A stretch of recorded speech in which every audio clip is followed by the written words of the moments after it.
Have you ever thought about who is the most unpleasant character in Harry Potter? What if it's not Voldemort, but someone even more disturbing? In today's video, you'll find out why Dolores Umbridge became so cruel and what happened to her after the war. For many fans, Umbridge was the true villain of the series. Unlike Voldemort, who openly embraced his evil nature, she hid behind a mask of politeness and authority. Every act of cruelty she committed was perfectly legal. She never broke the rules, she created them. But why was she like this? What shaped her into the monster that tormented Hogwarts students? Before stepping into the castle, Dolores Umbridge had already built a career in the Ministry of Magic. Born a half-blood, she despised her own background. Her father was a lowly janitor in the ministry, and her mother was a muggle. When her brother was born a squib, Umbridge sided with her father, blaming her mother for tainting their bloodline. At 15, she cut ties with them completely, staying with her father. But even he wasn't good enough for her. As soon as she climbed the ranks in the ministry, she forced him into early retirement, ashamed of his humble position. Her career skyrocketed not because of talent, but because of cunning. She knew how to manipulate those in power, flattering superiors and crushing anyone below her. But despite her ambition, she never married. She longed for a pure-blood husband, but her disturbing personality drove everyone away. When Cornelius Fudge feared that Dumbledore was plotting against him, he sent Umbridge to Hogwarts to keep the headmaster in check. First, she banned practical lessons in defense against the dark arts. Then, she was promoted to High Inquisitor, imposing strict and absurd rules on students and teachers alike. Soon, she ruled the school with an iron fist. She outlawed student gatherings, censored mail, and even resorted to using a blood quill on Harry Potter. Her darkest moment came when she threatened to use the Cruciatus curse on Harry. But before she could, he and Hermione lured her into the Forbidden Forest, where she faced the wrath of centaurs, creatures she had long mistreated. Only Dumbledore managed to save her. After returning to the ministry, she quickly adapted to Voldemort's new regime. She ran the Muggle-born Registration Commission, sending innocent people to Azkaban. She even carried Slytherin's locket, pretending it was a family heirloom to hide her half-blood status. When the Dark Lord fell, she wasn't spared. Arrested for her crimes, she was sent to Azkaban, where she likely met her end. But what made her so cruel?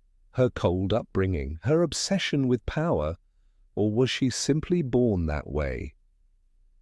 Even J.K. Rowling admitted that Umbridge was as evil as Bellatrix Lestrange. And after everything she did, it's hard to disagree.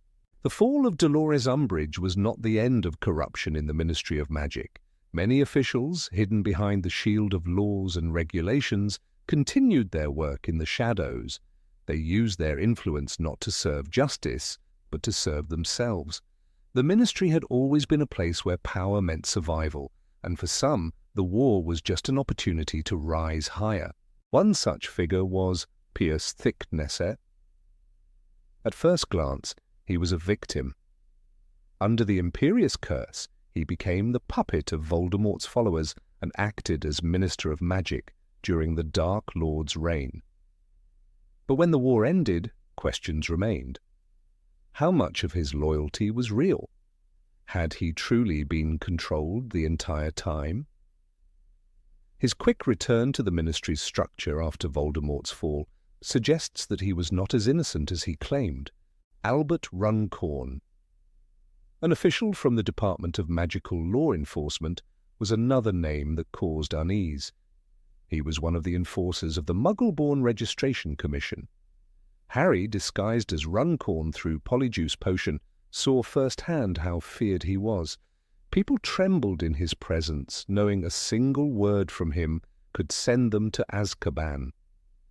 Even after Voldemort's defeat, he avoided punishment, claiming he had only followed orders. How many others like him remained hidden, waiting for the right moment to seize power again? The Wizengamot, the highest court of law, was also tainted. Many of its members had blindly supported the ministry's policies during the war. When thick files of unjust convictions surfaced, the names of certain judges appeared too often. Eldritch Warble, a senior official, had personally signed off on countless unfair sentences. He later claimed he had been deceived, but the records showed otherwise. He had profited from the chaos, gaining promotions while innocent witches and wizards lost everything. Even in the Department of Mysteries, whispers of dark dealings lingered. Augustus Rookwood. Once a Death Eater, had spent years inside this department before being imprisoned. But who had helped him? The Department of Mysteries was full of secrets, and some wizards believed Rookwood had left behind followers who still worked within its walls. Kingsley Shacklebolt, after taking over as Minister of Magic, faced a difficult battle. He wanted to reform the system, but corruption ran deep. Many wizards in power were not Death Eaters, but they had thrived under the previous regime. They had signed laws, enforced cruel policies, and now wanted to pretend they had been on the right side all along. "The fight against darkness does not end with a battle," Kingsley once said. "It continues every day, in every decision we make." The Malfoys, despite their ties to Voldemort, escaped justice. Lucius Malfoy, once a major influencer in the ministry, managed to avoid Azkaban. His wealth and connections kept him safe.